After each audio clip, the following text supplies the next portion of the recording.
good afternoon. Today I will teach you second chapter of class 7th. Chapter name is Inside Our Earth. In the previous chapter, name was Our Environment. You have studied about the lithosphere. यानी पहले अध्याय में जो हमारा पर्यावरण था उस अध्याय में तुम लोग पढ़ चुके हो लिथोस्फीयर के बारे में कि लिथोस्फीयर किसे कहा जाता है। आज उसी के क्रम में आगे और पढ़ाएंगे कि इनसाइड आवर अर्थ जो सेकेंड चैप्टर का नेम है कि इनसाइड आवर अर्थ यानी हमारी पृथ्वी के अंदर। लिथोस्फीयर में तो हम लोग पढ़े लिथोस्फीयर, हाइड्रोस्फीयर, एटमॉस्फेयर, बायोस्फीयर, लेकिन इस लेसन में पढ़ेंगे कि इनसाइड आवर अर्थ कि हमारी पृथ्वी के अंदर क्या है, यानी पृथ्वी के अंदर। तो इस चीज को समझने के लिए हम एक फिगर बनाए हैं, देख लो तुम लोग। ये अर्थ का फिगर है, इसमें बना है लेयर्स ऑफ द अर्थ। ये है लेयर्स ऑफ द अर्थ यानी पृथ्वी की परतें। पृथ्वी की जो इनसाइड में है वह कितने परतों में उसको बांटा गया है, 3 परत है उसके। लेयर्स ऑफ द अर्थ यानी there are 3 layers of the earth. First is crust. Crust किसे कहा जाता है पहले यह जानोगे तुम लोग। क्रस्ट जिसको ऊपर की पपड़ी कहा जाता है, अर्थ सरफेस की पपड़ी कहा जाता है, लेकिन इसके भी अलग अलग जगहों पे अलग अलग इसकी गहराई होती है। अगर हम कॉन्टिनेंटल क्रस्ट कहेंगे यानी जो कि महाद्वीपीय भूभाग होता है, यानी जहाँ पे वाटर नहीं होता है, तो ऐसे जगहों पर जो क्रस्ट की गहराई होती है, डेप्थ जो होती है 35 किलोमीटर होती है। यानी इसकी क्रस्ट की गहराई होगी 35 किलोमीटर कॉन्टिनेंटल यानी कॉन्टिनेंट में। और इसमें जो पाए जाने वाले मिनरल्स होते हैं वह सिलिका होता है और एल्युमिनियम होता है। अब ओशेनिक क्रस्ट होता है, जैसे महासागर वगैरह हैं, तो महासागरों की गहराई ज्यादा होती है, तो ऐसे स्थानों पर जो क्रस्ट का जो डेप्थ होता है वह मात्र 5 किलोमीटर होता है। और यह जो है सिलिका और मैग्नीशियम का बना होता है। और इसके बाद इट प्रोवाइड्स अस मिनरल्स, और यह क्या देता हमें प्रदान करता है, यानी जो क्रस्ट भूभाग होता है वह हमें मिनरल्स प्रदान करता, खनिज प्रदान करता है। अब इसके बाद इसका दूसरा लेयर, इसकी दूसरी लेयर है अर्थ की mental.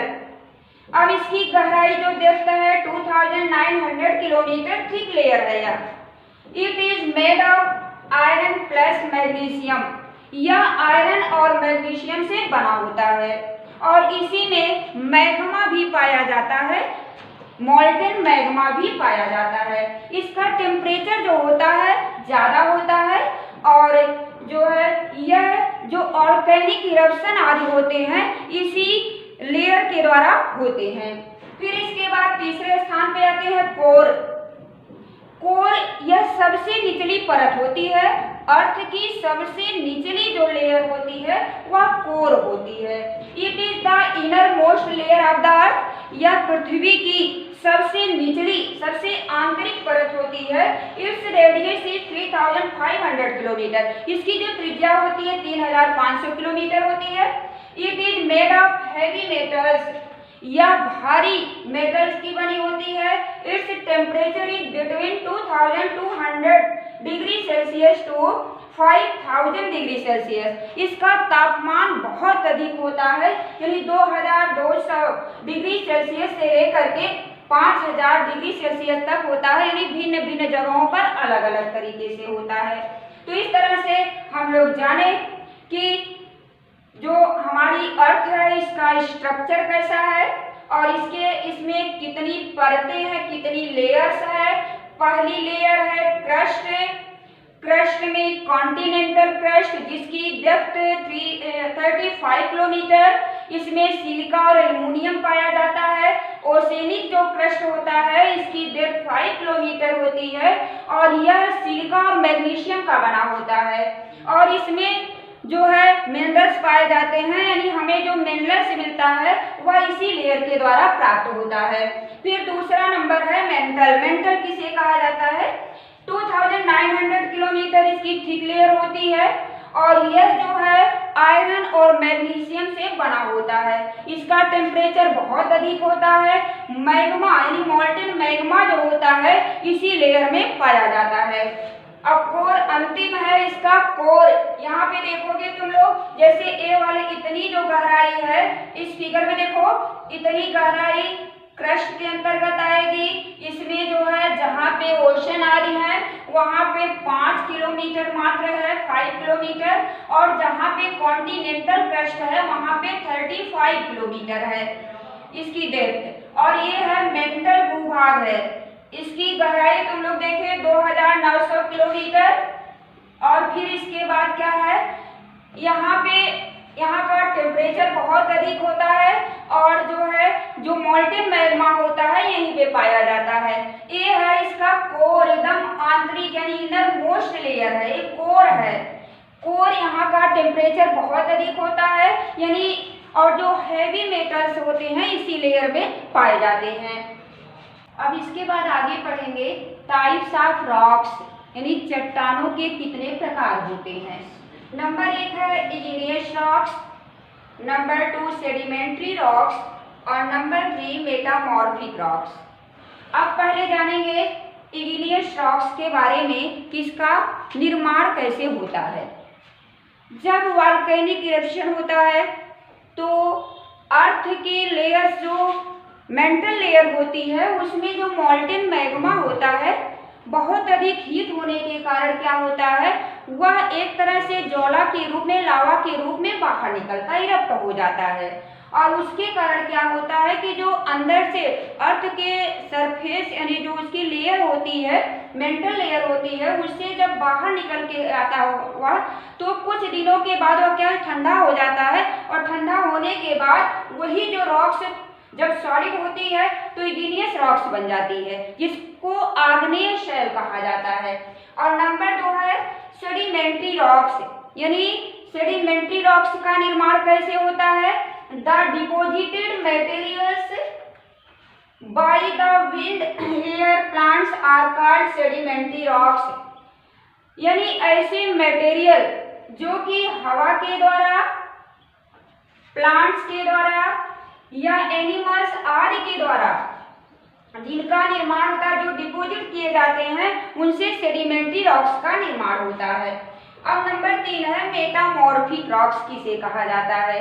The changing process of rocks such as igneous and sedimentary due to the heat and pressure is called metamorphic rocks, यानी जो रॉक्स होते हैं, the changing process of rocks, चट्टानों के बदलने की जो प्रक्रिया होती है, जैसे आग्नेय शैल से सेडिमेंट्री रॉक्स के रूप में बदलने के द्वारा किसके द्वारा बदलते हैं, हीट के द्वारा, प्रेशर के द्वारा बदलते हैं। तो इस तरह से जब बदल करके उसका न्यू फॉर्म बनता है तो वह मेटामॉर्फिक रॉक्स हो जाता है। अब इसके बाद पढ़ेंगे रॉक साइकिल किसे कहा जाता है, यानी चट्टान का एक रूप से दूसरे रूप में परिवर्तित होना। Rock cycle refers to the process of changing the rocks into one form to another form. जैसे एग्जाम्पल के तौर पर ले सकते हैं कि वॉल्केनिक इरप्शन के द्वारा जब मॉल्टेन मैग्मा बाहर आता है यानी अर्थ के सरफेस पर आता है तो कुछ दिनों के बाद वह कूल हो जाता है, कूल होने के बाद सॉलिड होता है और उससे इग्नियस रॉक्स बन जाती है। अब इग्नियस रॉक्स जो है क्या होता है, वह विंड के द्वारा या रेन के द्वारा या अदर चीजों के द्वारा वह क्या होता है, दूसरे स्थान पे जाके डिपोजिट हो जाता है, तो उस तरह से वहां पे जाकर के वह सेडिमेंट्री रॉक्स बनाता है। फिर इसके बाद क्या होता है कि जब सेडिमेंट्री रॉक्स बनती है तो इसके बाद वह एक उसकी बदलने की प्रक्रिया जो होती है हीट और प्रेशर के कारण सेडिमेंट्री रॉक्स की, और जब वह एक रूप से यानी सेडिमेंट्री या इग्नियस रॉक्स से वह दूसरे रूप में परिवर्तित होता है तो मेटामॉर्फिक रॉक्स में परिवर्तित हो जाता है। फिर क्या होता है, मेटामॉर्फिक रॉक्स जब हीट पा करके या प्रेशर पा करके यह पुनः क्या होता है, जो है लिक्विड रूप में हो जाता है यानी मैग्मा रूप में बन जाता है, तो यह फिर पुनः वही जो है वॉल्केनिक इरप्शन के द्वारा यह पृथ्वी की सतह पर आता है और सतह पे आने के बाद पुनः यह इग्नियस रॉक्स में परिवर्तित हो जाता है। बच्चों, अब ये लेसन यहीं पे समाप्त होता है और इसकी जो है नोट्स बनाएंगे और तुम लोगों को भेजेंगे और नोट्स की कॉपी तुम लोग जरूर बनाना और इसको भी याद करते रहना, लिखते रहना, खूब सुंदर सी कॉपी बनाना और इसके बाद घर पे रहना, सुरक्षित रहना। बस आज इतना ही। Thank you.